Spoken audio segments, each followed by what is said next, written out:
What's up, everybody? I think I know all of you in here now, but if you guys don't know, this is Mr. Jeffrey Leck, our first guest speaker. He's a big local businessman and entrepreneur, and he's got a little slideshow to go through today. And as the slideshow is going, if you guys have any questions, save them for the end. We got some time at the end to go through, and other than that, I think we can get going. Cool. I think, Garson, you have to enable screen sharing.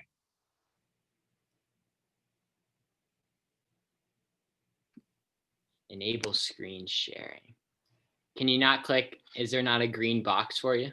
There is, but it says host disabled participant screen sharing. Look at security. It's probably under there. If you have a Okay. tab on the bottom that says security, I think it's under there. There you go. Can you do it now? I can. All right. No, looks like a mess. Let's see here. Let me see if I can clean up this.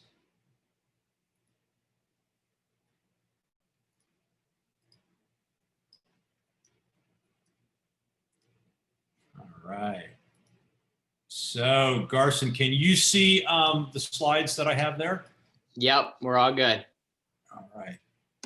Excellent. So, first of all, I want to say thank you to everybody for allowing me to come to your club and talk about business. I was speaking earlier with Jack and Garson and told them, you know, I've just been so thrilled to be involved with business over many years. And I'm excited to share my enthusiasm for business with you. You can imagine, though, when Garson came to me and said, hey, come and talk about something about business, I kind of sat there and thought, well, what am I going to talk about? You know, what can I really talk about? Because there's so many different topics and there's so many exciting things that you can get involved with.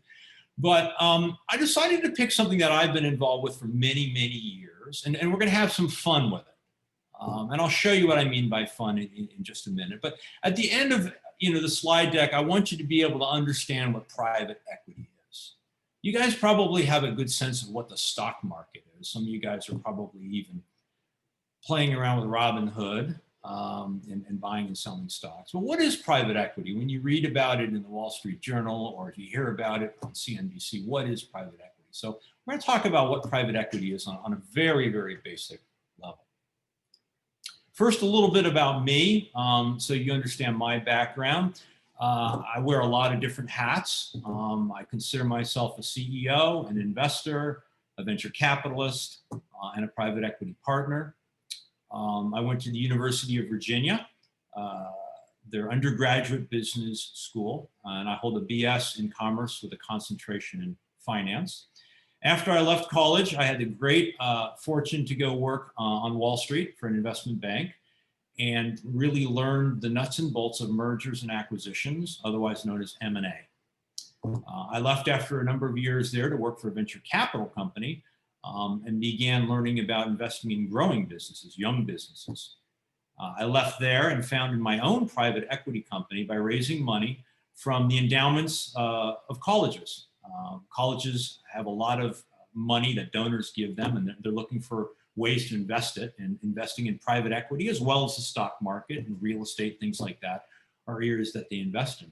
So my partner and I were able to go to a number of these colleges and universities and say, hey, you should invest in us because we're going to have very strong returns. We were successful in that. We founded a second private equity company and by raising money from high net worth families with the same idea. We can give you better returns than you're getting in the stock market. So that's kind of been my background. As of a couple of months ago, I now run a public company, which is listed on the NASDAQ stock exchange called Mallard Acquisition Corporation. And we are what's known as a blank check company. We have $111 million in cash, and we're looking to purchase a large company. So that's how I'm spending my days, is looking for a good target to merge with. So that's my background. And this is where we're going to have a little bit of fun. Who wants to be a millionaire? The mystery of private equity. And to get into this, we're going to start really small. Some of you may have been through this next exercise. Some of you may not know how to go about this next exercise. But how do you buy a car? That's the question I'm putting out there.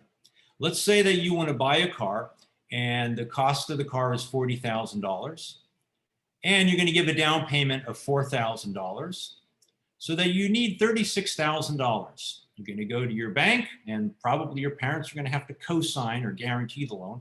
You're going to get a 5-year loan at 7% interest. And your parents are going to say, okay, you're going to have to make that monthly payment of $713 every month.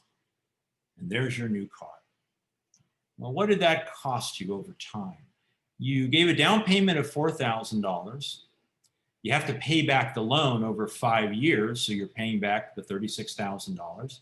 You've paid interest now for 5 years. So the interest cost is $6,771. Your total cost of the car over 5 years is $46,771. But you've had a good time in that car for 5 years, and there's some wear and tear on it. There's mileage on it.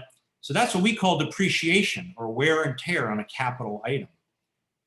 So really, your value of your car now is unfortunately only about $16,000. So it costs you a fair amount of money to buy, to finance, and to enjoy a new car. So think about that as we get a little bit deeper into where we're going. Because part of what I would like you to understand when we're done today is what is capital and what is the role of capital? And why do I, as a businessman, need and want capital? So we talked about a car. Let's go a little bit bigger. Let's talk about a house. How is Garson going to buy his first house? Well, he's found a great house for $300,000. It's got room for his dog. He's going to come up with a down payment of $60,000 in capital, and he's going to get a loan for 15 years at 7% interest for $240,000. Now, he's out of college, he's got a good job, and he's going to be making his monthly payments of $2,157 a month. Congratulations, Garson. Let's take a look at what happens to the numbers over time. What was his total cost of the house? Well, he put his down payment down of $60,000, remember? He made his principal payments to pay back that loan that he took out of $240,000. And because it was a 15-year mortgage, there's a lot of interest, $147,000 worth of interest. So the total cost of the house over those 15 years was $447,000. But let's assume that he's living in a nice neighborhood and the value of the house is going up a little bit every year. We're going to say 3% per year. At the end of 15 years, his house is worth $467,000. And he's paid off the mortgage. So he's got basically $467,000 of value that he's made. Now, I didn't start this slide deck to teach you how to buy a car or show you how to buy a house. The next thing we want to talk about is, can you use these same techniques to buy a company?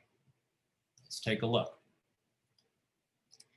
Now, we've found a company that's for sale. It's $1 million the owner wants. That's what he wants to take that and walk away and give you the business. And you've gotten out of college, or maybe you didn't go to college, but you're hustling and you've got some capital. You've got $100,000, and you basically go to the owner and say, okay, I'll buy your business for $1 million. You give them $100,000 that you've saved up, that you have in capital. And then you go to the bank and you borrow $900,000. And you're borrowing it under a 5-year loan at a 7% interest rate. Basically the same terms as you used to buy your car. Your monthly payment's significantly more though. It's $17,821. So you're making that monthly payment every month. Now, how is Jack coming up with $17,821 every month? What he's doing is he's using the cash flow from the business to make that payment every month. If he's found the right business that has the right cash flow, he can use the cash flow of that business to make that monthly payment. Now, let's fast forward 5 years. Jack's been making that monthly payment. At the end of 5 years, what's happened? Remember, the total cost of business was his down payment of $100,000. He borrowed $900,000. The interest costs that he paid was $169,000. It basically cost him almost $1.2 million to own that business. But at the end of 5 years, because Jack's worked it very well, he's been able to pay down that entire debt, and he now owns the business with no debt on it. And it's grown in value 3% a year. The end of the 5th year value is $1.159 million. He could take back his $100,000, his capital that he put in originally, and he still has made himself a millionaire. So that is basically the secret of private equity. And we'll talk about that in just a minute, some of the nuances of the secret. But you can use this exact same technique to buy a bigger company. Here's a business that's for sale for $10 million. A couple of years after Jack was successful with his first company, he's managed to get more capital. He has $1 million. He puts that down. He goes back to the same bank. And they say, Jack, we remember you. You paid off that loan. You've got a great reputation. We're going to loan you $9 million. Now, Jack owns this bigger company. Of course, because he's borrowing $9 million, his monthly payment is a lot more, $168,000 per month. But again, he's using the cash flow of the bigger company to make that payment every month. Now, let's see what happens to Jack 5 years later. So he paid $1 million down payment. He made his principal payments. He paid back the bank. He paid $1 million worth of interest over 5 years. So the total cost of the business was $11 million. It increased in value. And at the end of 5 years, it's worth $11 million. Now remember, Jack's paid off the loan. He now owns his business without any debt on it. He could go out and sell it for $11 million. So instead of being a 1 millionaire, Jack has now created an 11 millionaire for himself. And that, again, is the secret of private equity. And let's talk about each of the components of why that works. So my examples are all about using debt or borrowings to gain ownership of a company, and then using the profits of the company to pay back that debt. Now, wouldn't it even be great if during the period that Jack owned the business, he made it a better business? What if he made it a better business? What if it was being run by somebody who didn't really put a lot of effort into it? Jack figured out how to rapidly increase the cash flow, make it a more attractive business. Then instead of selling it for essentially what he paid for it after 5 years, maybe he could sell it for twice as much as he paid for it. So during the period that Jack's owned the business, he's paying down debt. He's hopefully making it a better company. And then finally, he's going to sell it for hopefully more than what he had to pay for it. And that's how he's going to make his profits. So that's basically the secret of private equity, is the use of leverage to obtain control of a company. Use the cash flow of the company to pay off that debt, make the company better, and then sell the company after a certain period of time and make your profits. So that's basically what I do. And looking back over my career, we had just started to talk about this earlier when Garson and I were chatting. Why did I end up in private equity? Why did I decide to become an entrepreneur? Well, in high school, I used to buy used cars from well-to-do towns, fix them up, and sell them locally. And I bought and sold my first car, and I realized at that point in time, I was working about 15 to 20 hours a week for a grocery store, much like you might work for Harris Teeter.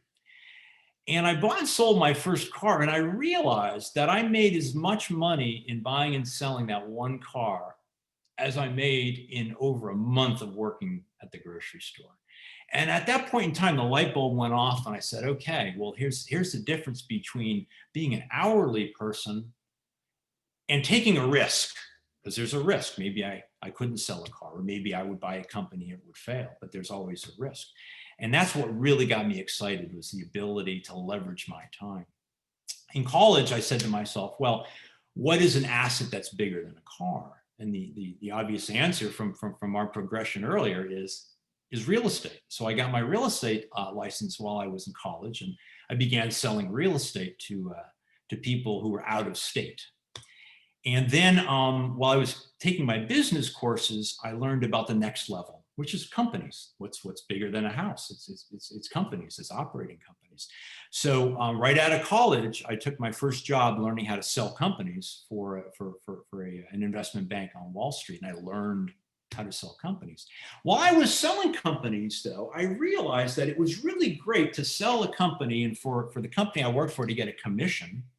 But the people who were really making a lot of money were the people who owned the companies, owned the businesses. So then I set my sights on, I want to own my own business. And then everything kind of came together. I understood the use of leverage. I understood the use of capital, the need to have capital to be able to buy a company. Began buying companies. And over the past 30 years, my partner and I have purchased significantly over 100 businesses. So we've been involved with a lot of different industries. So what are the takeaways of my examples of buying a company? There's 3 takeaways that I would like you guys to take away from this. First of all, whether you're buying a car, a house, or a company, you must have capital. And capital is basically cash that you have. It could be, you could have it in the stock market temporarily, it can be in something, but you have capital. You've got to have capital to get in the game. The sooner you can accumulate capital, the quicker you can get in the game. In the last company, private equity company that I led, we had a number of people. We had 14 or 15 people. And there were a handful of guys and gals who were recently out of college. And we'd have a good year, and I'd hand them their bonus checks at the end of the year. And some of these guys and gals were getting $100,000, $150,000. And I noticed that a lot of them would rush out and buy a hot new sports car. And after the first time that happened, I kind of went into this, I hate to say it, a little bit of a dad mode. I said, guys, what are you doing? I said, think about this. If you have capital, my firm allows you to invest in our deals. And some of our deals return 5, 6, 7, 10 times your money in 4 or 5 years. So if instead of spending that $100,000 on that new Porsche, if you put it in this company, and this company because you're working on this deal, that could be worth $1 million in 5 years. Do you really want to blow the $100,000 just to drive a new Porsche? Or do you want to consider investing it, or a large portion of it, for your future? So capital is very, very important. As you go through high school, as you go through college, think about capital from the perspective of, if you raise capital, you can get in the game. If you can't raise capital, you really can't get in the game. It's very difficult. The next thing I want to talk about is leverage, or the use of borrowed money. I showed you how you can use leverage or debt or borrowed money, indebtedness, whatever you want to call it, to control an asset that's just much bigger than your own capital base. In fact, we once bought a $30 million business with only $2 million down. We borrowed $28 million. That's leverage. Leverage can work for you. It can also work against you, but it can work for you. So the third point I would really like to make is the ability to use leverage is also impacted by your personal reputation. If you have a great reputation, lenders will lend you money. If you have a bad reputation, you're not going to be able to get in the game. You're going to be on the sidelines. So your reputation is something that you really need to guard. So I guess now these are some of the questions that we were going to talk about. I'm going to turn it back over to Garson and stop sharing, and we'll make you the MC, Garson, on questions. How's that sound? Sounds good. Sounds good. Yeah, I got a few questions for sure. Yeah, that's good that you talk about that, because I know a lot of kids, especially not my age, probably a little older, they get that check and they go out and they blow it, right? Yeah. It's hard. It's really hard not to do that. Yeah. And, I mean, it's okay to want to have a sports car, Garson. I like sports cars. Right. I know. You know what? Maybe that first one or two you consider a used car, and you say to yourself, "Hey, I'm going to keep this capital for the opportunities that I want to pursue." Right. Capital is key. Capital is key. Absolutely. All right. If anyone else has questions, please feel free to chime in. These are just kind of general ones that we're going to go off of, but please unmute yourself and ask anything if you have anything. First question is, when did you realize that you really wanted to be an entrepreneur? So I'll go back to that story where I was working for the Great Atlantic and Pacific Tea Company, which is basically the same thing as Harris Teeter. And I was working 15 to 20 hours a week, and I was looking at my paycheck, and I was pretty discouraged because I thought I was making a certain amount per hour, and then it was minus taxes, and then it was minus, at the time you had to join the union dues, and it was a much smaller amount than I really needed and felt like I could make every week. And I'd always been very handy with cars, and I bought a used car, fixed it up, and sold it. And the light bulb just went off that, you can work, you can have a career where you're working on an hourly basis with security and a lot of fun, or you could do something a little more risky, which is be your own boss, and succeed or fail based on what your strategy is and what you're going to do. And I just thought that was exciting, and I've never regretted any of the business ventures that I've gotten involved with, and I've gotten involved with some that have failed, some that have failed spectacularly, and lost money in. But hopefully, I take lessons out of those failures, and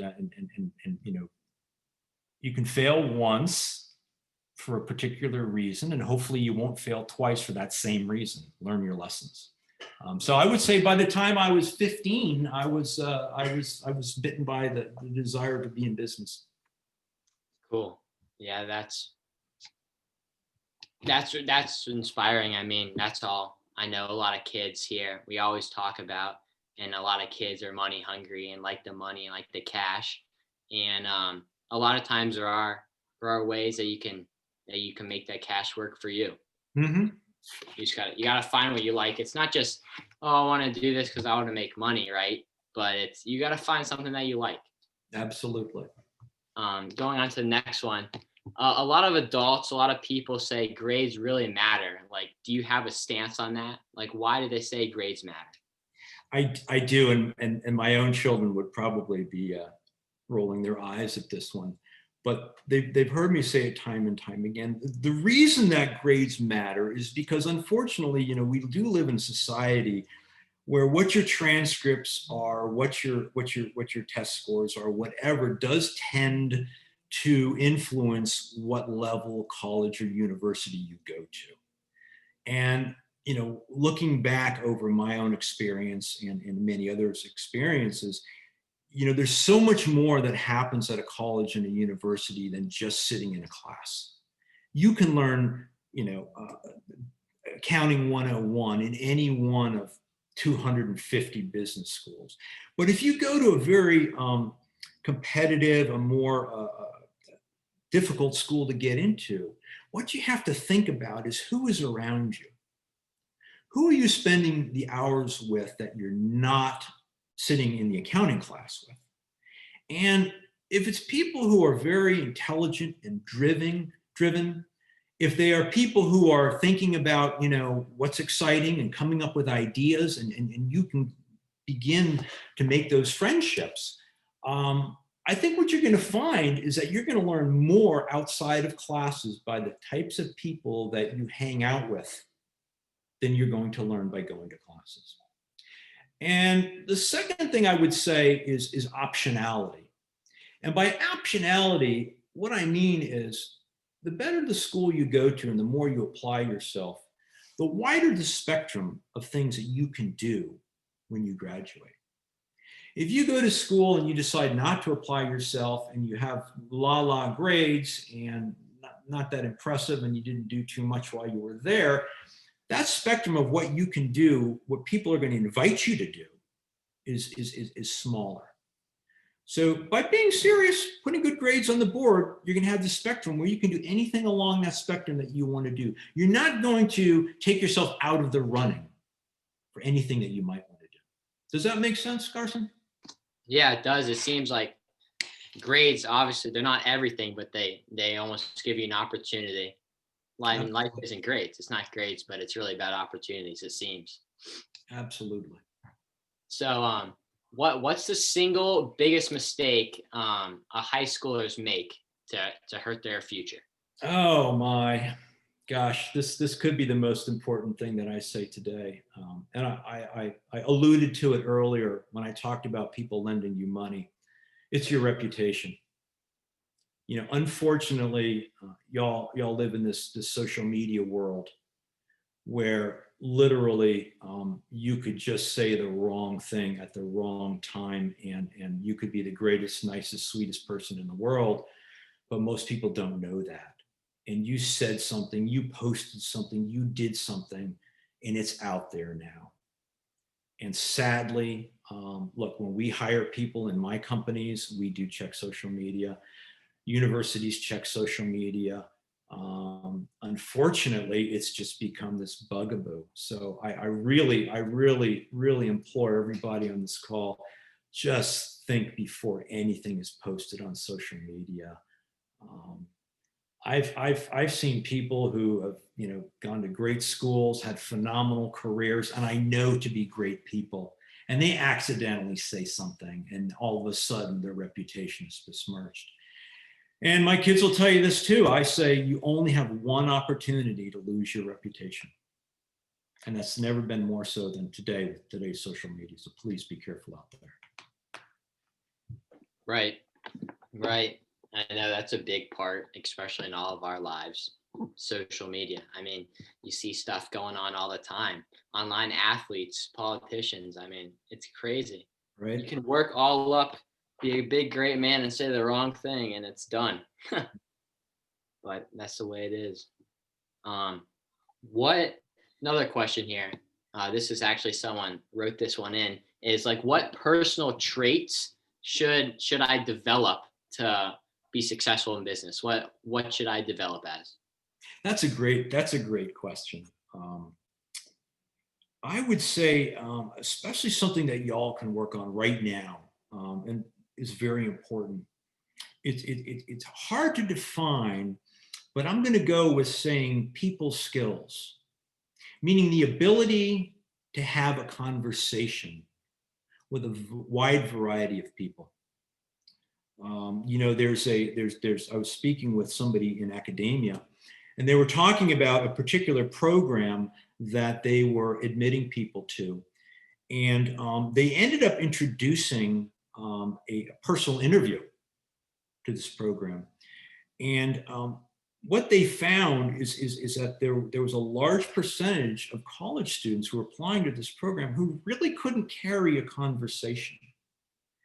And that's a difficult situation to be in. I think if you don't have the type of personality that can carry a conversation, try to develop that. Start small. You know, be able to talk to somebody about any number of topics and carry a conversation and be able to do that. Maybe look at, if you really don't have that ability, maybe look at joining a club like a debate club, where you have to learn how to talk. Maybe your school has a public speaking club or something that's involved with that.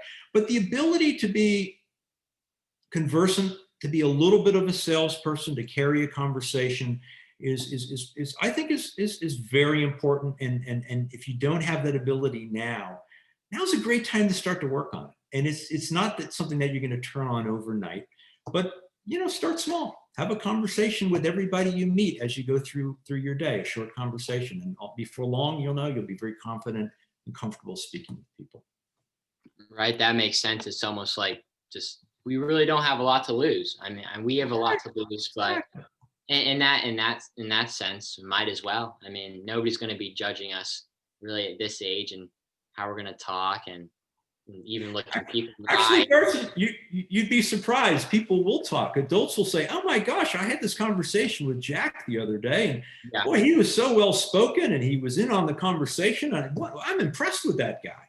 Yeah, that's kind of nothing really to lose. I mean, you're not going to be talked about if you don't have those good skills. Versus if you do, you will. So But, let's fast forward to 5 or 6 years from now when y'all are juniors and seniors in college, and you're applying for various jobs, and they come in and they talk to 12 or 15 or 24 or 30 people in one day, a particular company, and you're really interested in working for ABC company. You want to be that guy when those recruiters from that company are having dinner that night. You want to be that guy who says, "Hey, were you in on that interview with Garson? He was so well spoken, and he talked about our company so well. That's the kind of guy we want." And maybe Garson really couldn't even carry a conversation when he was a sophomore in high school, but if he works on that and develops that ability, when it really matters down the road, he'll have that ability. good. Here we have another question. Friend Luke actually just said this. So it would be flattering to you. He wants to know, what's the best degree to go into something that you do? Sure. So I would say I would start with an undergraduate degree in business. So I'm separating out the whole undergraduate experience because at some point in time, you may find that you want to go on to get a graduate degree. But look, you guys are in high school. If you're interested in business, my suggestion is that you look at any of the top 25 undergraduate business programs. There's a number of places to see them. US News and World Report does a great list every year. And I'm not picking out the list of the top 25 to say, "Oh gosh, look at number 2. You should go to number 2 instead of number 12, or don't go to number 20, try to go to number 15." My point is this: if you are truly interested in business, I would rather that you find a program in the top 25 that you can put your effort into. And what I would not want to see you do is end up at a school that doesn't really have a business program. Or if they do, it's number 60 or 70 or 90 or whatever. If you're truly interested in business, look at that list and pick one of the top 25 that you can get into. And that's going to give you a solid undergraduate degree. I think, the other thing I would say is there is a difference between an economics degree and a business degree. So you could be talking to a college or a university and they might say, "Well, we don't have a business degree program, but we do have a great econ department." And if you end up there, so be it. But in a direct answer to the question, it would be a business degree from one of the top 25 undergraduate business programs. Good. Yeah. Can I ask a question here real quick? Yeah. So for someone that may not have those grades that you're talking about to get into one of those top 25 business schools, why is it not over for them? Why can they work harder than someone who maybe had those grades and still get to the same place or even above? Absolutely. That's a really great question. First of all, I think what you're going to find is the top 25 business schools do encompass a pretty wide range of schools. And I would think that you'll have a darn good chance of getting in any of those. Let's say you get in the number 35 one or the 50 one. The ranking doesn't matter. As you imply, what matters is how you apply yourself to what's being taught to you and how enthusiastic and how aggressive you're going to be with what's taught to you. Look, I'll be the first to admit that when it was time to get a job, none of the recruiters would talk to me. I didn't have the grades. So all my friends were getting signed up by all these Wall Street people, and I couldn't get the job that I wanted. I got a couple of offers, but I wanted to go to Wall Street. Didn't have it. But what I did is I said, okay, I'm going to figure out where all the alumni that have come through the same program that I'm in, where they are on Wall Street. And this is pre-computers. So it was kind of hard to do. But I was able to come up with a list of about 25 alumni. And I got on the phone and I called every single one of them up. And I said, hey, I'm graduating from the McIntyre School, which is the business program at Virginia, just like you did. I see what you're doing, and I really like what you're doing, and I want to do that too. Will you talk to me? And I was able to get a lot of appointments to talk to people. And because by that point in time, I was very shy when I was in high school, which is kind of why I brought up the ability to have a conversation. By that point in time, by going through my car selling business and by going through my real estate business, I had developed the ability to have a great conversation. So I was able to sell myself ultimately to one of these graduates, and he ended up hiring me at his company. And that's how I went around that idea of not having the grades. But if I had to do it again, I would say it'll have been a lot easier to have a certain level of grades. Yeah, for sure. Thank you. Again, grades aren't everything, but they give you opportunity, right? Absolutely. So do you have any advice for our club from your perspective looking in? Any advice for us to go on, saying that we eventually want to take what we learn from people like you and other successful people and kind of apply it and go and learn in the real world with making our own business or products? Like what advice would you give us? So Garson told me that was the first person that you guys are going to speak to. So I'm sure you're going to find some great people to talk to. We'll talk to you about particular businesses. I'm going to say a little bit higher up. I'm going to stay at 10,000 feet. And I'm going to say advice for your club would include, the first thing I'm going to say is my personal philosophy is I'm thrilled to live in this country. I am thrilled that we have a capitalist society when it comes to business. I'm very grateful for that. I personally believe that businesses have an obligation to give back to their communities. As a businessman, I'm involved with a number of nonprofits and try to make a difference using my business skills. So my advice to your club would be maybe start an affiliation with a local nonprofit. It could be as simple as saying, hey, can we help you with how you're doing your fundraising? If you need manpower for a particular project, can we come over and help you out? It doesn't have to be all encompassing. But again, maybe debate it as a club. It'd be a great debate for you guys to have. Does business have an obligation to society? Or is it just all about the bucks? And, depending on where you guys come down, hopefully you come down on the side of, business has to help the communities that it serves, and you end up, doing something with the local community. I think that would be one thing I would say. I would say the second thing would be, I hate to throw this on to you guys because I know you guys have a lot of homework, but how about one book a quarter? One book every 3 months. Read a business book together as a group, and then have a discussion about it. That's an opportunity for you guys to develop some basic background, some basic ideas just from reading some of these business books. It's a great way to have a debate. There's a side benefit to this, and this has worked for a number of high school students that I have talked to over the years. All of a sudden, they're applying to college, and some colleges you apply directly into their business program.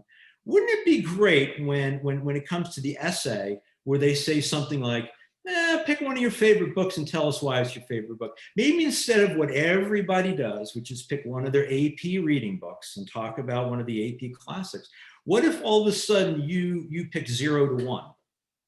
0 to 1 is one of my favorite business books.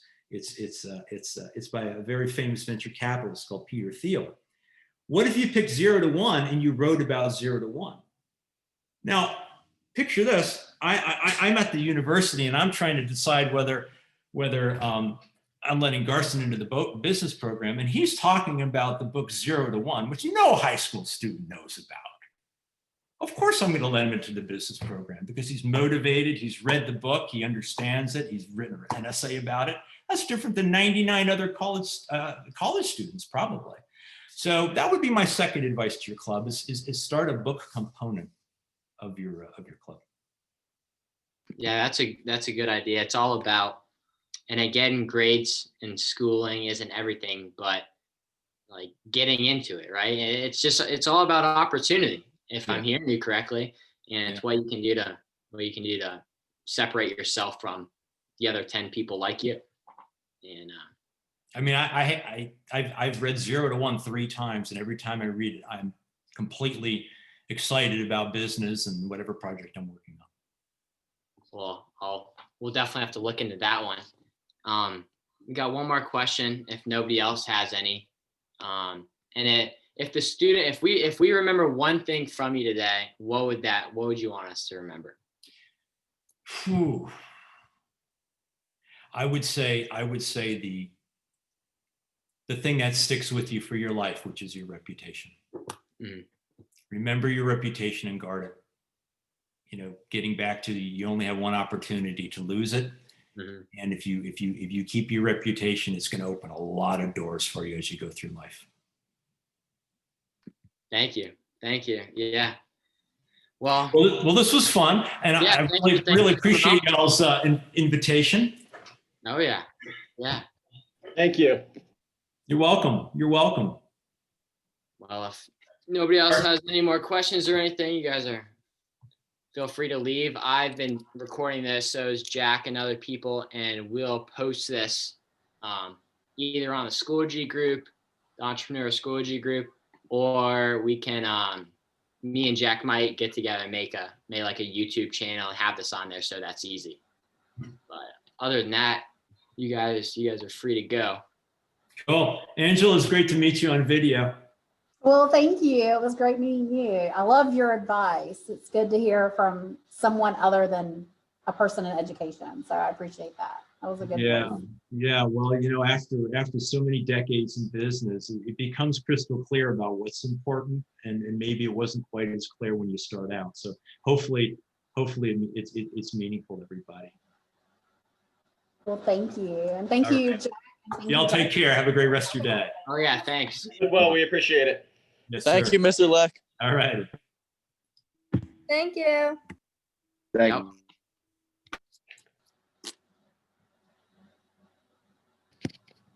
Well, thank you. And if you guys need anything from me, you're